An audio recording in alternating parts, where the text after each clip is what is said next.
And that's important. We're not just talking to folks who, if I say like, hey, Judy, do you care about the environment? You're like, yeah, sure, I do. Instead, we're talking to people who probably also like Judy. I say, what is one of your most important issues when you're voting? And these people will then say climate change and the environment. So these are really strong climate and environmental supporters. And the last very important piece of who we talk to is that they're strong environmentalists, they're registered to vote, but they're unlikely voters. So we look at their previous voting history and we can tell that they don't vote in every election that they're eligible to vote in. So what we do is we use classic voting, civic engagement, get out the vote techniques to turn these environmentalists into consistent voters. And our plan with that, and luckily it works, is that we can help build more demand for environmental leadership by having so many environmentalists in the electorate. And that's because if someone's running for office, who are they going to talk to? They're going to talk to the voters. They talk to the people that turn out and vote in every election. So we want environmentalists to be in that category so that, they start getting asked by people running for office, what issues do you care about? They'll say the environment.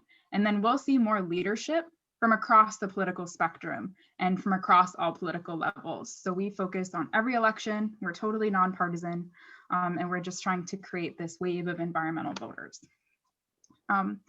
I can talk on all of that a lot more in more detail, and I'm happy to put my email in the chat if you have further questions. But the one other thing that I'll add is that in terms of building coalition, the whole reason that EVP is able to exist is because of these other groups that we work in coalition with in the environmental and political movements, right?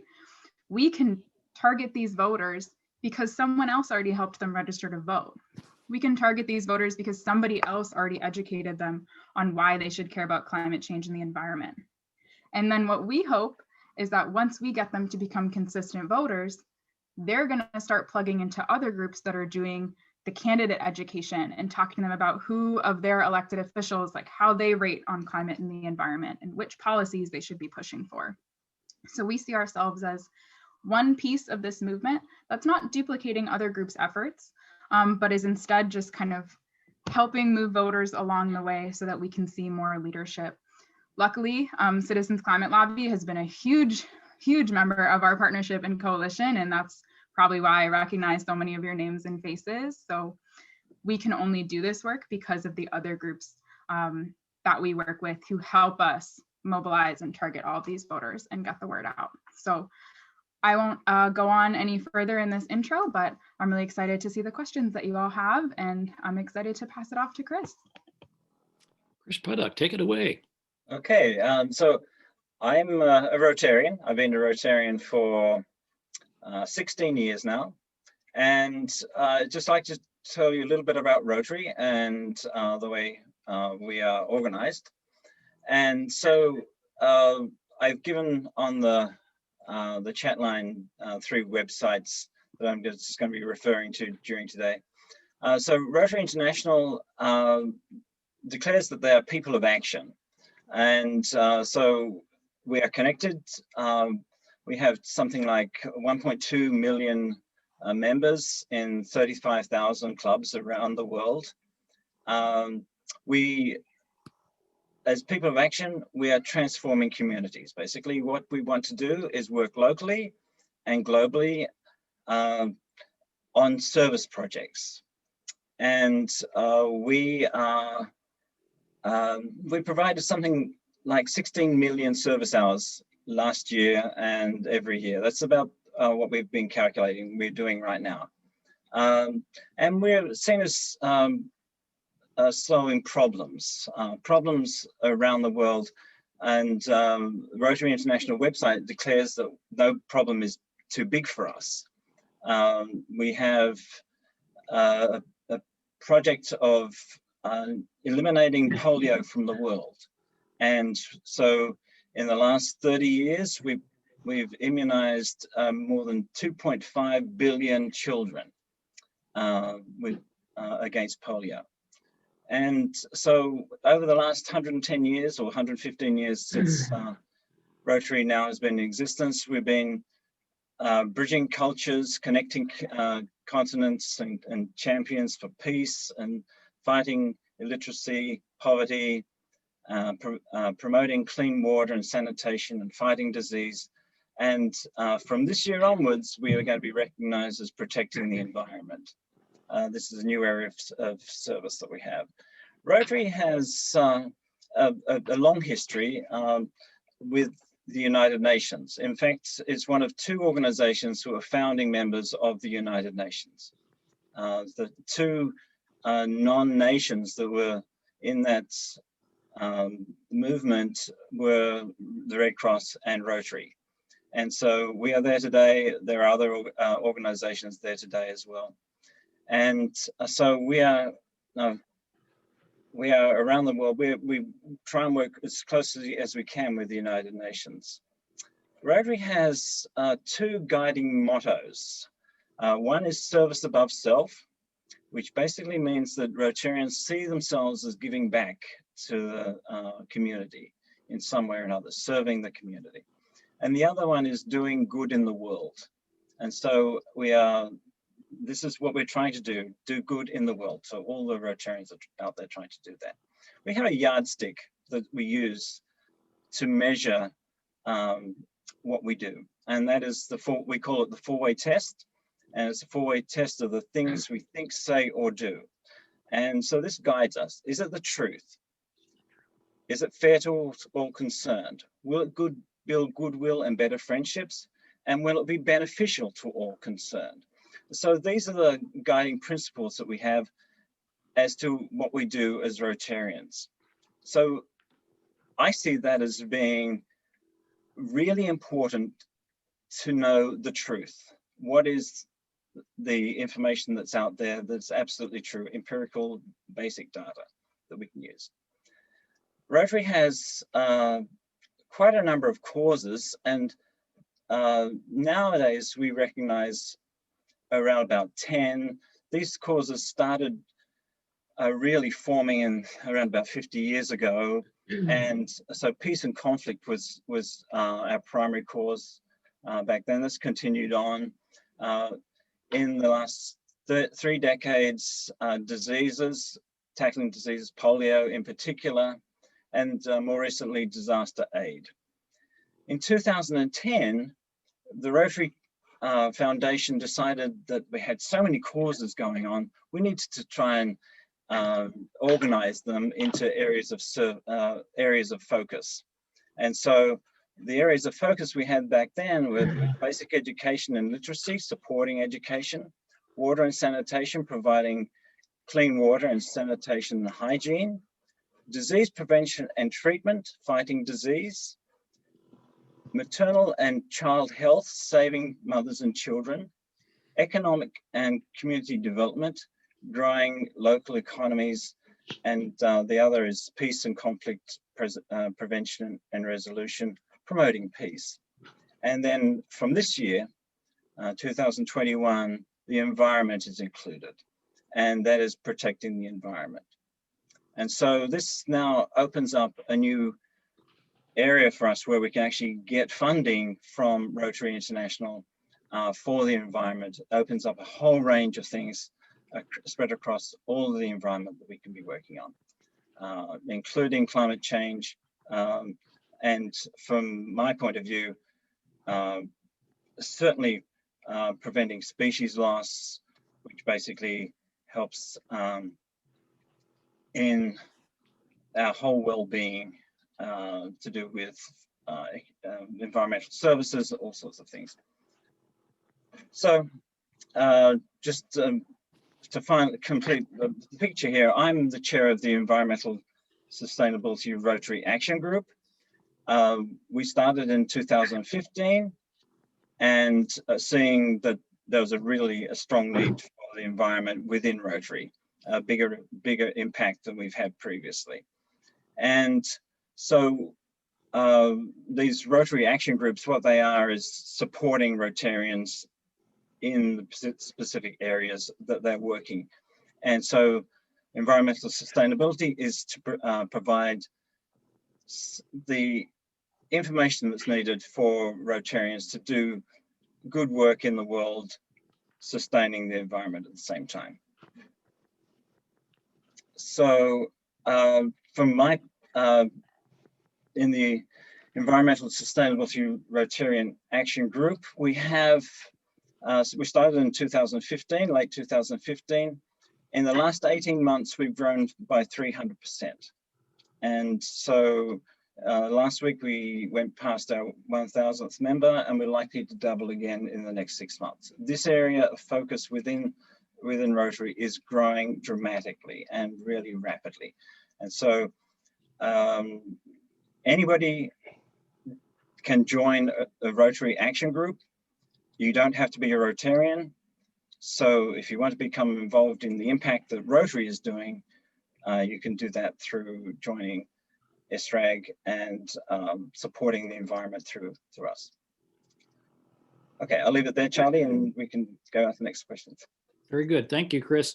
I should have confessed my prejudice here. I'm also a member of SRAG, the Environmental Sustainability Rotary Action Group. Big mouthful. Chris is the one who recruited me to become a Rotarian. Thank you, Chris. I'm also a member of the League of Women Voters. This is their, yes, Judy, hey, thumbs up. This is the 100th anniversary, or last year, I guess, was really the 100th anniversary of the League's efforts and other people's efforts to get the right to vote for women, of which we're very proud. We didn't have many celebrations outside as we would like to because of COVID-19, but it's a wonderful accomplishment that moved the world forward. It's just terrific. And here to tell us more about the League of Women Voters and environmental matters as well, Dr. Judy Kramer. Hi, everybody. Welcome from, states far and wide. I didn't realize we would have the North Winds people with us, so I'm glad to. And I want to give a quick shout out to Rotarians in South Africa and Malawi. 5 years ago, I took a trip with Africa Classroom Connections, which I got to from local literacy people. And the whole thing was run by Rotarians, and I didn't realize that, Chris.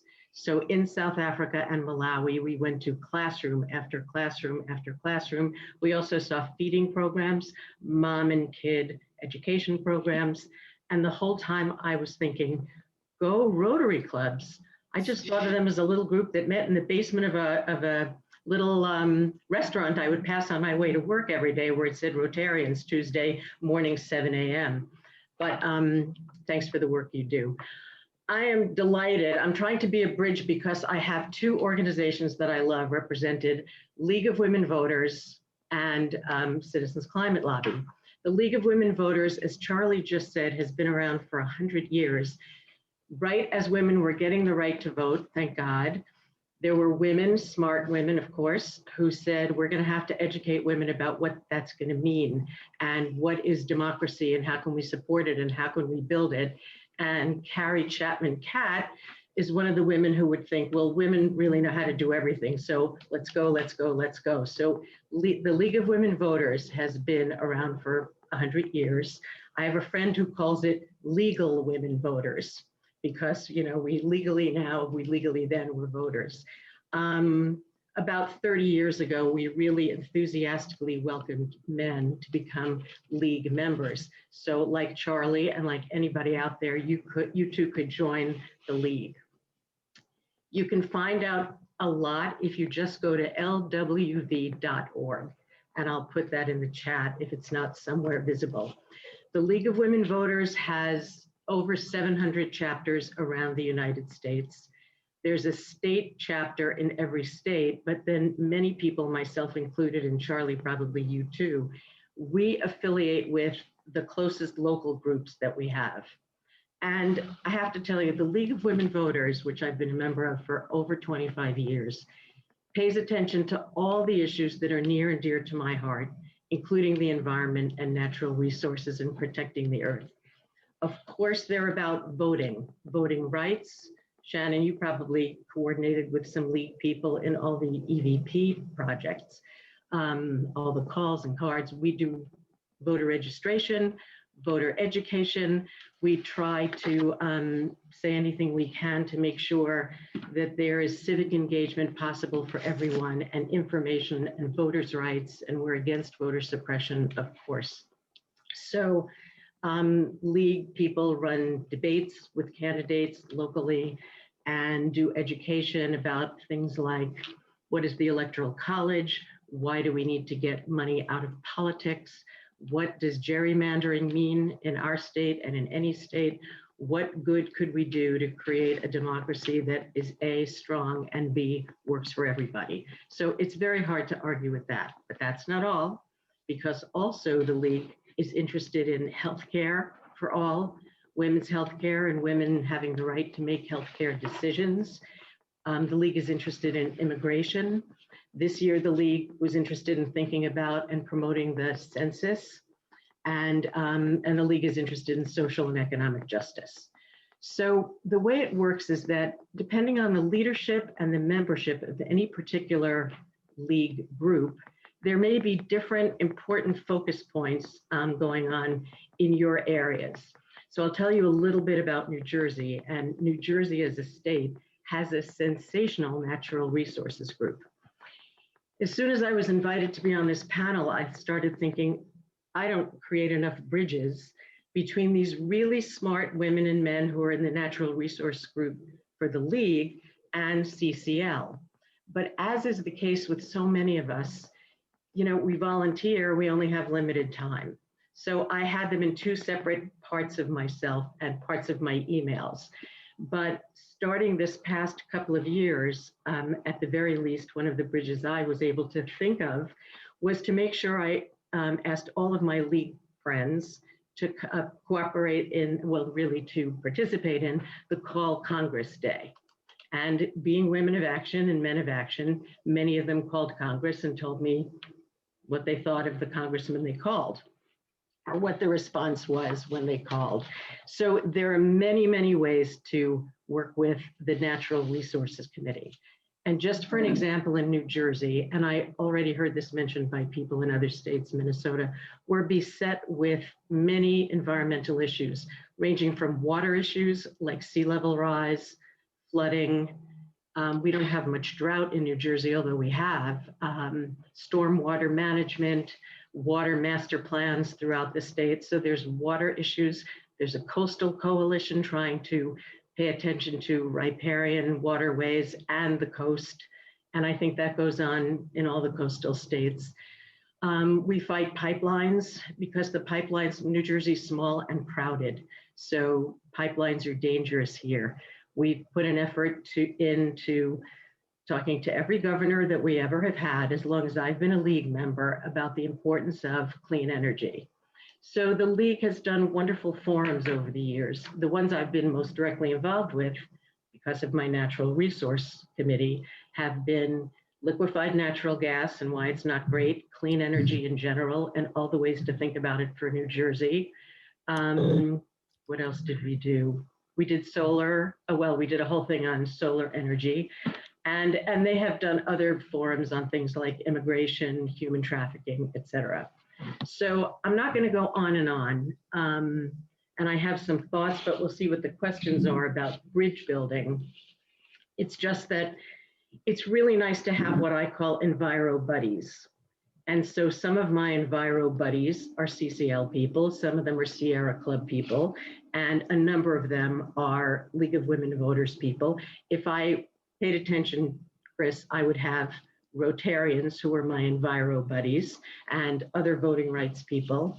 So I'm excited to be having this theme for the weekend.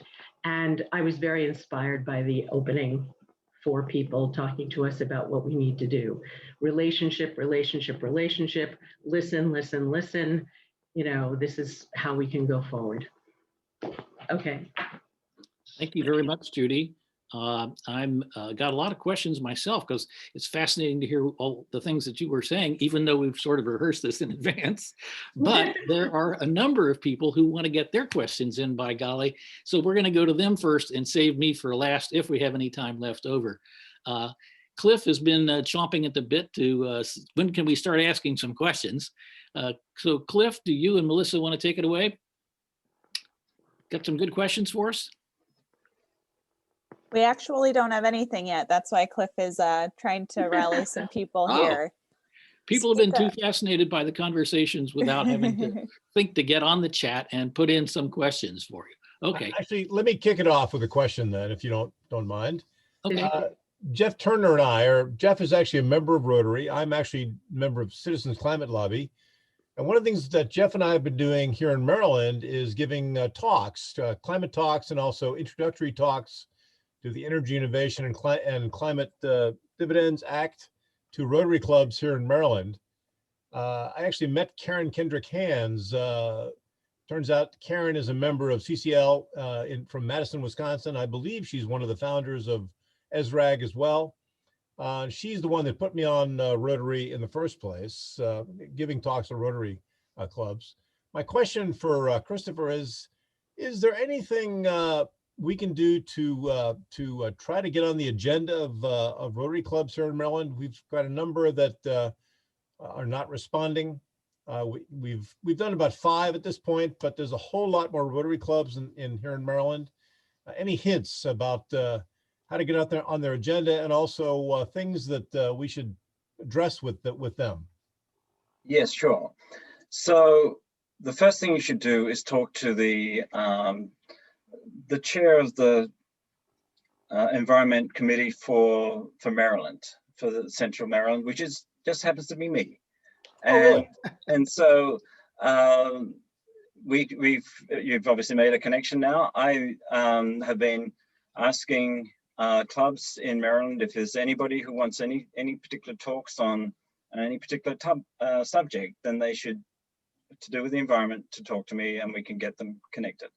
I'm also giving presentations on climate change and global warming to clubs. I've given 2 or 3 in the last month or so. And so that obviously there are clubs out there that want to do that. Maryland has 3, it overlaps. It has Rotary districts in so the peninsula, so Delaware and Delmarva Peninsula is in one district, and then Western Maryland is another. Central Maryland and DC are in the district that I'm in.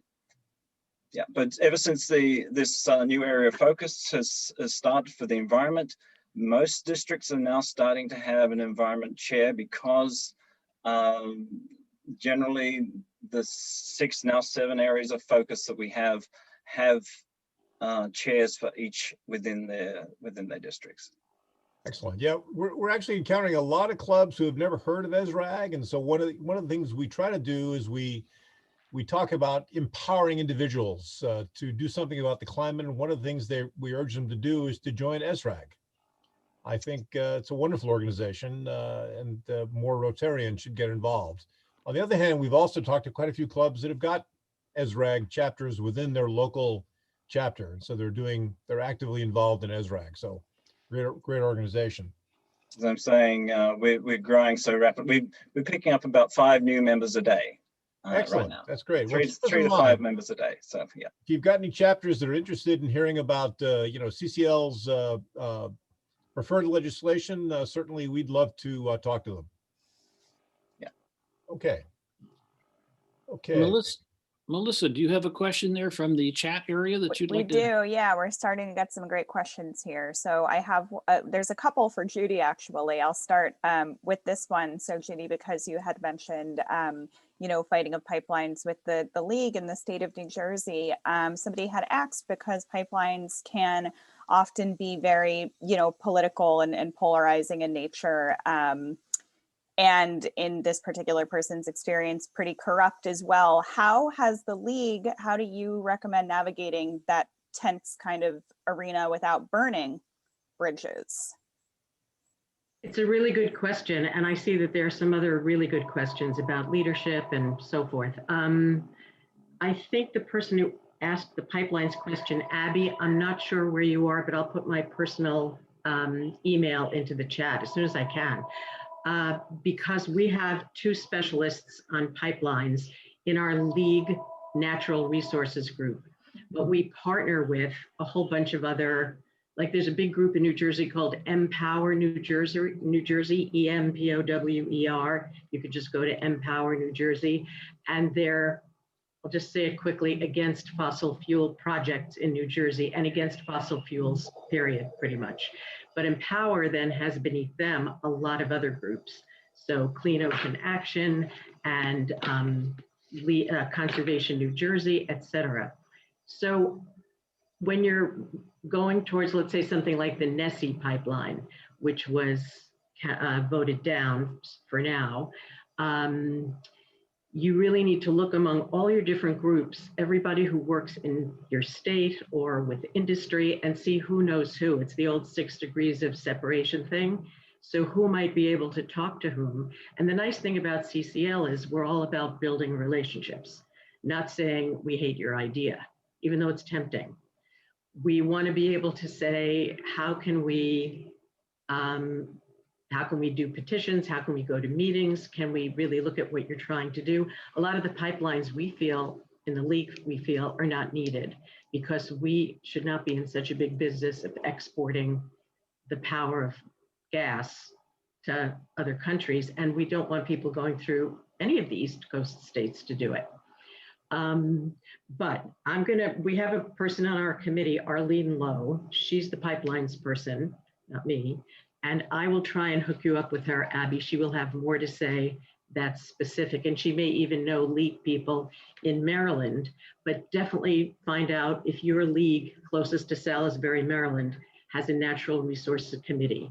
I mean, some of the league people blow me away with the kind of research they do, the position statements they work on, and the contacts they have in state government. So tap into all of that, I would say. Okay. Sounds great. Cliff, do you have another question? And I maybe do indeed. Yes, this is actually a question to the entire panel. Can you speak a little bit about organizing and building up volunteers into leaders? I find that many people join volunteer groups to join, but as a leader, it gets challenging to support all the joiners. Do you have any tips for creating leaders? Shannon, you want to take that one? ABC. Yeah, I can definitely jump in. And it's fun seeing that question from Debbie, who's also been a volunteer leader with EVP, as well as CCL. So I would say that as, you know, with my job as an organizing director, that's a really important part of my job, right? I can't be in 100 places at the same time.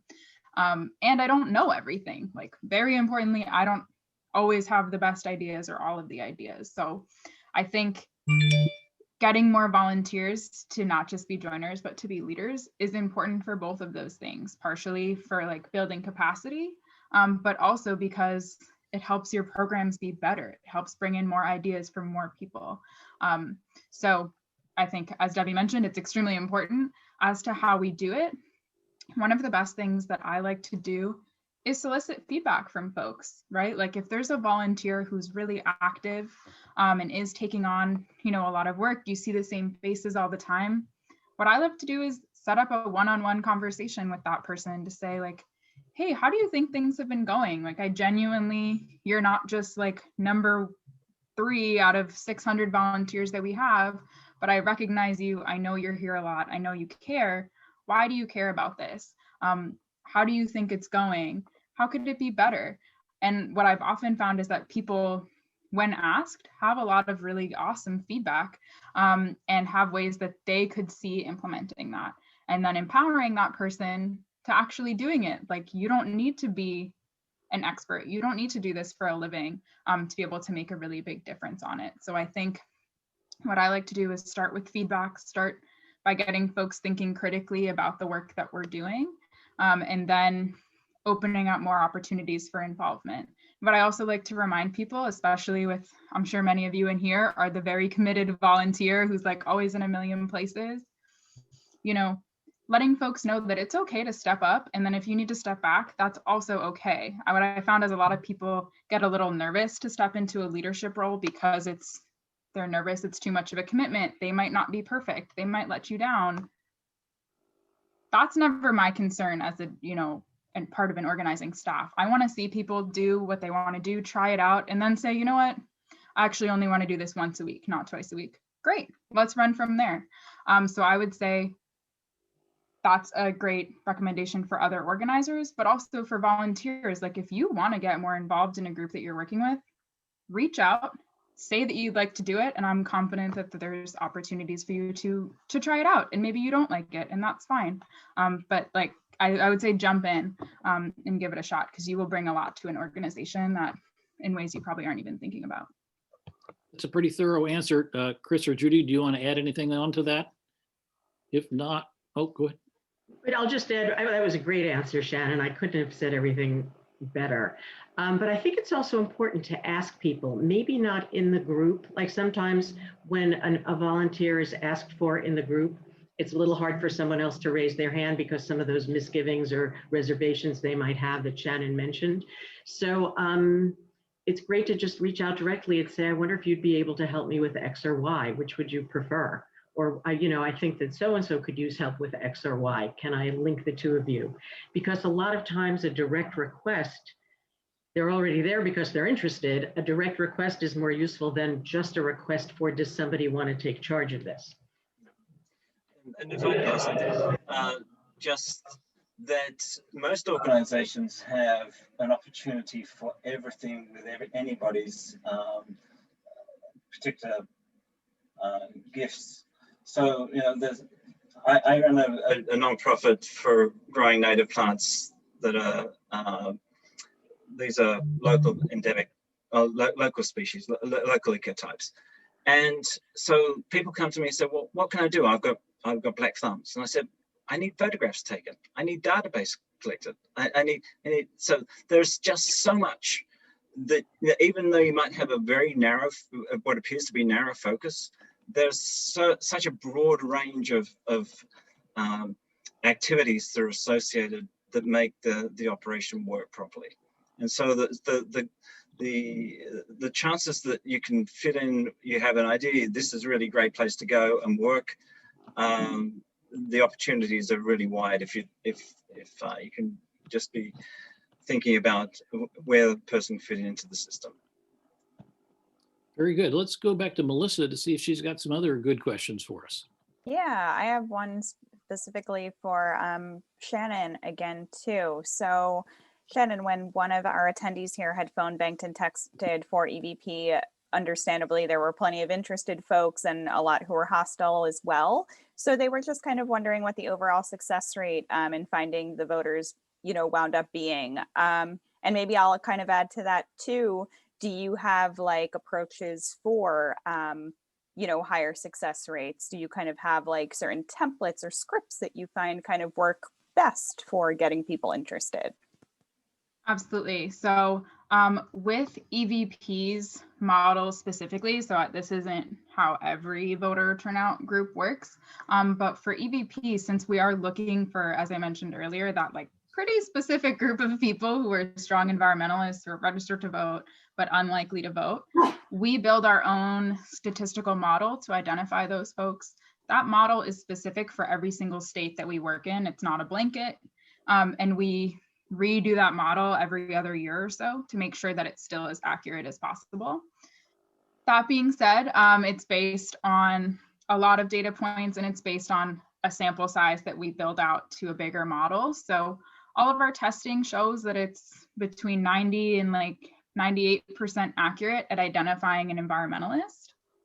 That being said, if we're talking to 1.8 million voters, that 2 to 10% can feel like a lot if you're the one contacting the voters, because often, as probably all of us know who've done civic engagement work, often the people you hear from are going to be on one end of the extreme, right? The people who are likely to tell you what they think maybe really disagree with you. And a lot of the people who are in the middle or supportive might not be quite as vocal when you talk to them. So we're confident that our models work, but as Melissa, as you added on with that question as to how the scripts that we use to talk to voters, those of you that have worked with us before know that we actually don't talk to voters about the environment. We don't talk to them about climate change. And that's because we identify them with this model as being a strong environmental and climate supporter. And what the data shows is that it's not helpful to talk to them about the environment if they're these unlikely voters, because they're already on board on the environment part. What they're not on board about is the voting part. So that's how we focus all of our scripts. It's very simple and it uses these techniques that you can use as well. You don't need to be part of like a big voter turnout operation. It's things like, turnout's supposed to be really high for this election. Can I count on you to turn out? That feels a little bit like juvenile, but it's that classic like kids on the playground, no one wants to feel left out. If you're like, oh my gosh, all of my friends and family are going to be voting, it's kind of embarrassing if I don't vote, I'm going to vote. Those are the techniques that get people out. And it's not just with voting, with anything. People want to feel like they're part of a community. They want to feel like they're part of a collective of people all doing the same thing together. So the messaging that we use is really focused on that, and something that, again, you can use, like if you want someone to come to your Rotary meeting or your League of Women Voters meeting or an EVP phone bank, like, hey, like a whole bunch of us are going, would you like to join? Can you come be part of this? That makes someone feel like they're really going to be valued, and that what the action that they take is going to be important. Terrific teamwork. Great stuff. Just like today. Back to you, Cliff. Got another question for us? Yes, I do. I think this one is, well, this one is definitely for Judy. When the league has their candidate nights, do they include some questions about climate change? That's a great question. And I've been trying to, for the last few years, keep my consciousness on climate when I talk to any of the people who do the candidates nights. As you know, politicians or would-be politicians and already politicians love to talk. So sometimes in a debate, it's a little hard to get all your questions in, even though you have a long list of really excellent ones. But I would say that I have rarely been at a league meeting to train those who are doing the candidate nights, where we're not kind of reminded, make sure the biggest issues that you hear about in any of your meetings are brought up at the candidates night. Don't let it just be Long Branch, New Jersey has a couple of questions about the street lighting and what does that person want, or just if it's a school board runoff of candidates, always bring in some of our most important questions of the day, whether it's social justice, energy for all, not just streetlights for all, but how about, aggregating power, solar energy on affordable housing.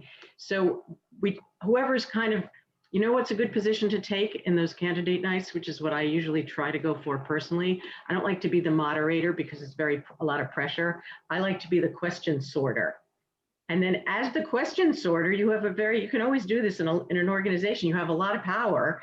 Put the questions most important in your mind on top. They were all asked by somebody in the audience. A great role for a volunteer, question sorter. Thank you to our question sorters. Sign them up. Chris, do you have any reaction? Do you have issues that Rotary advocates for? Things like global warming or testifying on bills. The league votes, the league testifies on bills before a state legislature. Is that something Rotary Club does? So Rotary is non-political, and it tends to lean away from that sort of advocacy. So we tend to have Rotarians that are working in service projects on the ground, doing stuff rather than being in front of legislatures. We do have quite a number of legislatures that are in Rotary, but they leave their hat at the door. Basically, they don't talk about politics in the room, or they shouldn't be, because that's basically Rotary has said we don't do that. However, with this new area of focus that we have in the documents, in our the policy document, it does say that we can engage with local governments, and so that opens the door to us being a little bit more proactive on particular issues to do with the environment and obviously towards climate change. Bad on me. I jumped the gun and asked one of my own questions. Let's go back to our questions from the chat room. Cliff, do you have other good questions? Yeah, this is one for everyone, I think, in the panel. The election cycle was very specific about the urgency for change. How can we keep up the momentum when we were successful now that we have a new administration? Just your thoughts on that. Yeah. Shannon. I'm happy to jump in. Yeah, so this is something that is very near and dear to the Environmental Voter Project, because we're completely nonpartisan, and what that means at EVP is that we don't ever talk about or endorse candidates or policies or parties at all, which is sort of can often turn a lot of heads when we're thinking about people who care a lot about climate change and the environment. And we're constantly doing voter turnout work. But one of the reasons that we do that is because we think that every single election is important. And when I say every single election, I even mean like special municipal election in North Miami, Florida, that happened 4 days ago. And the Griffin County Judicial Circuit election that's happening in Georgia on February 9th. Most other groups and people are not really paying attention to those elections because they don't feel urgent. They don't feel like these big, flashy cultural moments. But with the approach of building up the electorate, what we want to do is help voters and potential voters create a habit. You can't create a habit if you only do something once every 4 or maybe 2 years. It's kind of hard to make that habit. But if we remind folks that they have the opportunity to have their voice be heard regularly, like every year, every couple months, depends on where you live, but that this is sort of part of who you are, being a voter and making your voice heard, that is one of the ways that we keep that momentum strong. If we just drop in to Florida every 2 or 4 years when there's a big statewide election, we're in a crowded field. There's a lot of groups trying to get these voters out, and there's voter fatigue. You know, we saw that this year. But if we can build this relationship with voters over years and help them know that, like, actually a lot of the work happens on school boards. Like, if we're thinking about climate change and the environment, a school board election is really important. Those are the people determining the curriculum.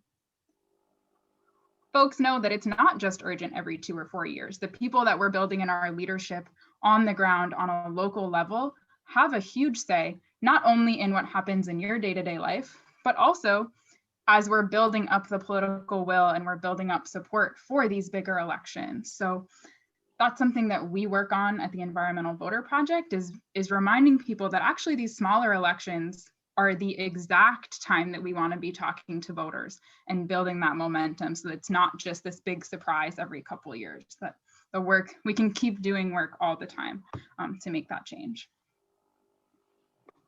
Yeah, I remember when I tried to get our school board to put solar panels on the roof of the elementary school, you know, I thought I would go to the county council or something first. No, they said school board. They're the ones with the power to decide.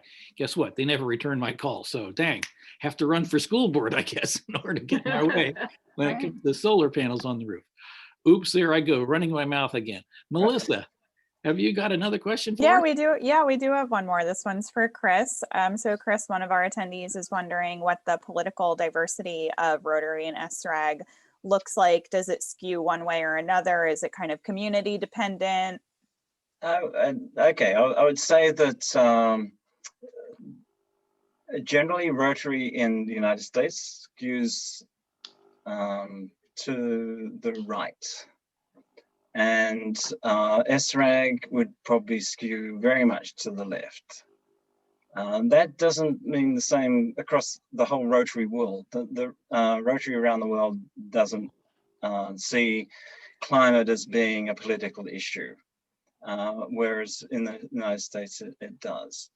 And that's, you know, just the way the United States is made up more than anything else. It's, the individual rights here are stronger than in many other places. I have an Australian accent. I lived there for a long time.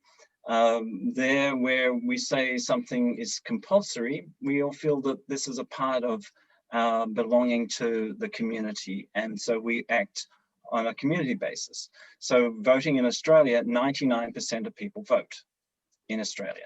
Wow. Whereas here, it's the same word for compulsory is mandatory. And so it's Big Brother telling you to do something, and we don't like that. And so we reject it, and so we don't vote, and so on. I just want to go back to voting in schools. So, and that was mentioned, just the schools were mentioned just a few minutes ago. So Rotary in Hawaii, where I lived for 10 years, had a project in schools where they would, when there was an election on, they would have the kids vote in the school as though they were voting, you know, for a party. So they actually read up on what was going on. It was just a school thing. It was done within the school bounds, and Rotary members would go along and conduct that election for the kids. And it just reminds me that the Jesuits have a saying that give me a boy till he's 7 and I'll give you the man, which basically says that you know, you're learning and the way you turn out is going to be developed very early on. And so we should be getting voting, the idea of voting right from when kids get to school. So, you know, maybe even from kindergarten up, you know, just the whole idea of voting, and you know, if it's towards, you know, respecting the environment or whatever it is, you know, that's going to be built into a person's personality right from very, very early on. Excellent. Cliff, are you got another question? I would also point out that if you don't vote in Australia, you actually get fined as well. That does help. That helps a little bit. It's not a big yeah, fine, but Judy, Yeah, do you have something you wanted to add, Judy? Since we're on the topic of voting, and that's near and dear to our hearts, Shannon's heart, and the League, one of the places that it's the most energizing to register voters or to talk about what voting means is in high schools, because kids are beginning to think that they're going to be voters or they're brand new voters.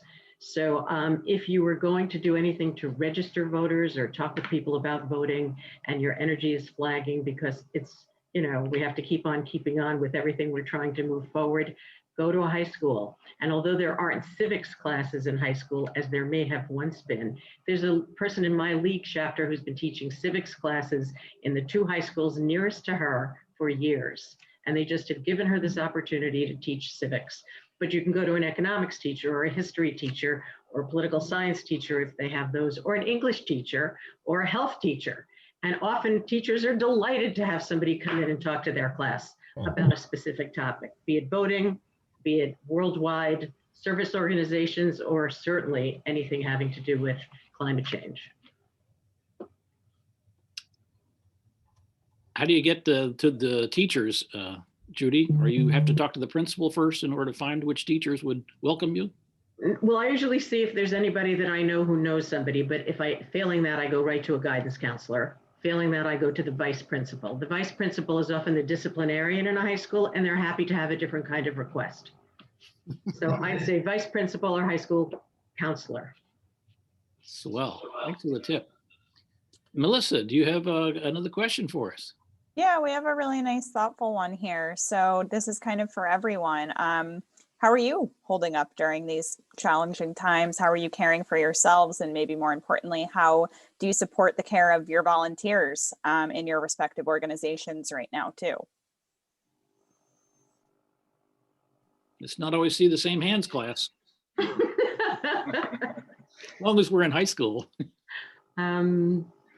Well, my CCL chapter, I just missed it this week because I had another meeting, is doing these just get together to be social once a month. And you're invited to bring a joke, political, environmental, or any kind of joke that you want to bring. And, you know, you can even bring it's an all adults crowd pretty much. So we have some jokes in those other categories. But, and you can bring a cocktail if you want, whatever you want. And that hour in the month has been really delightful so that we can just see people and say hello. And we don't do CCL business and frustrations. And we didn't talk about the election hardly. So that was fun. It's been Well, fun. with Rotary, we don't talk about elections. We basically avoid politics. We talk about other things.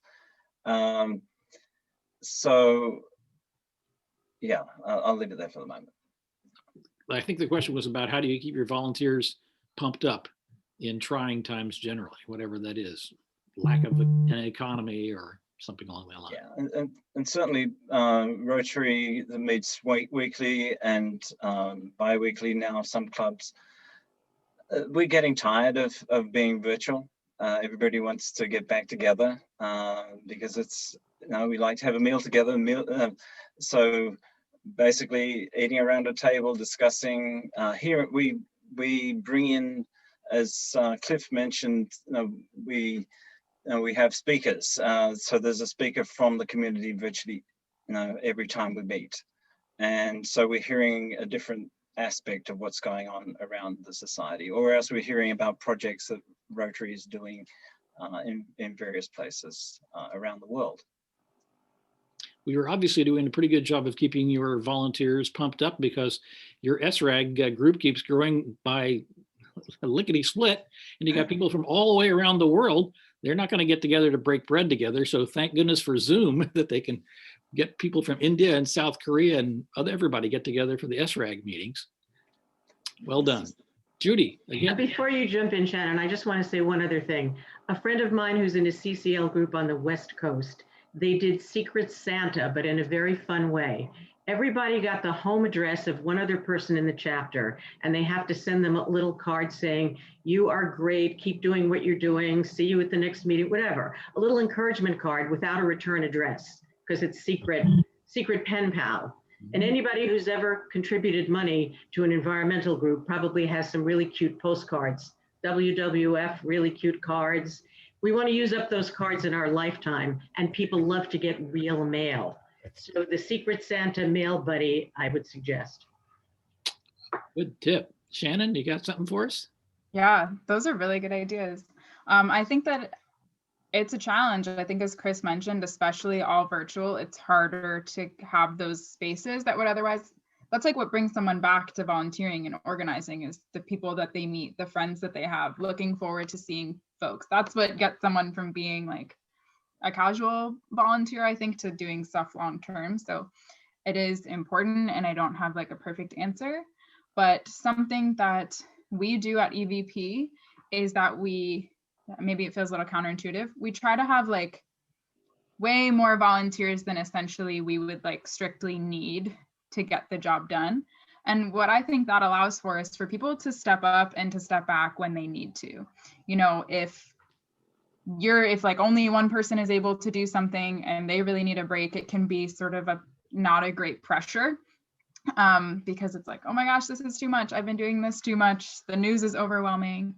So something that we like to do is have lots of frequent opportunities for people that are open to everybody, and that if like this week you want to step up, great. Next week you want to step back, totally fine.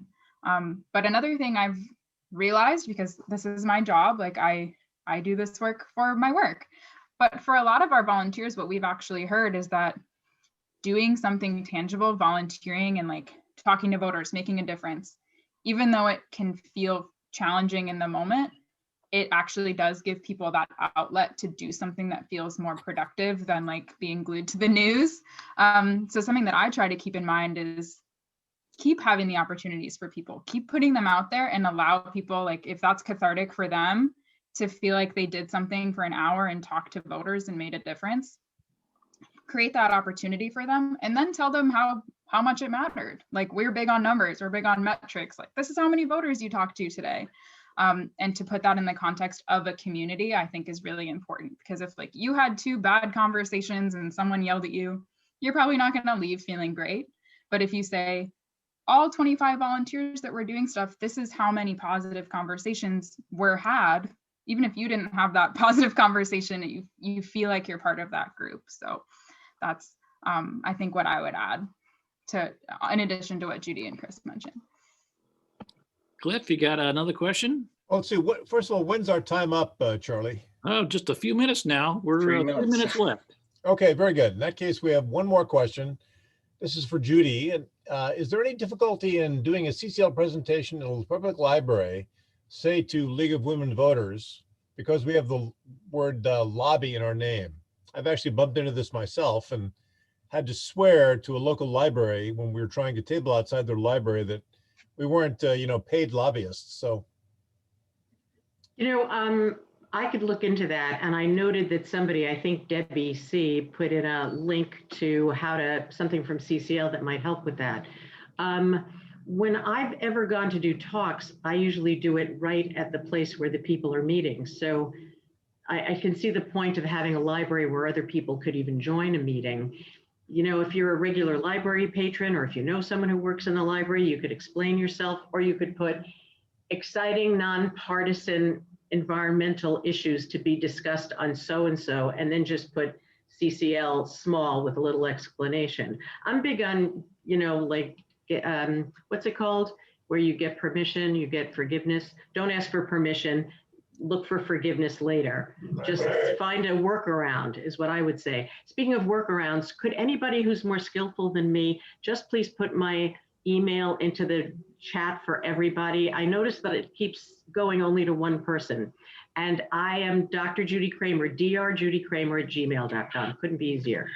DRJUDY Kramer, thank you so much. And also lwv.org for the league.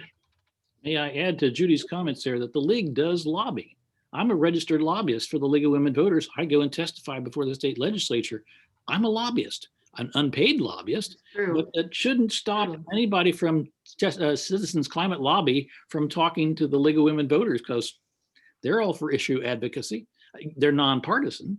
It's a little different. But if there's ever a problem, seems like you ought to be able to sponsor the event by Citizens Climate Education, which is our non-lobbying part of CCL. Well, So, I bumped into this myself, and what I brought was proof that we're a 501(c) nonprofit. That seemed to satisfy them. yeah, if you're a nonprofit, I think they have no problem with you. Right. Well, look, Actually, yeah, Charlie, with nonprofits, we're allowed to do around 10% of the time for a nonprofit is allowed to be in lobbying or advocacy.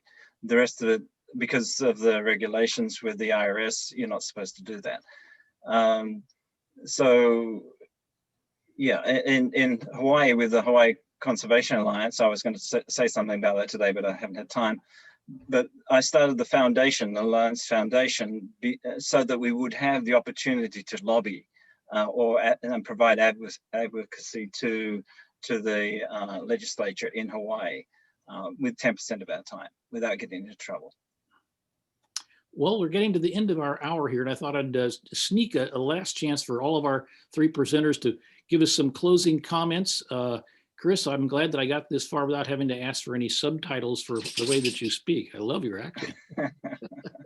But Judy, do you want to start with any last final words for the crowd?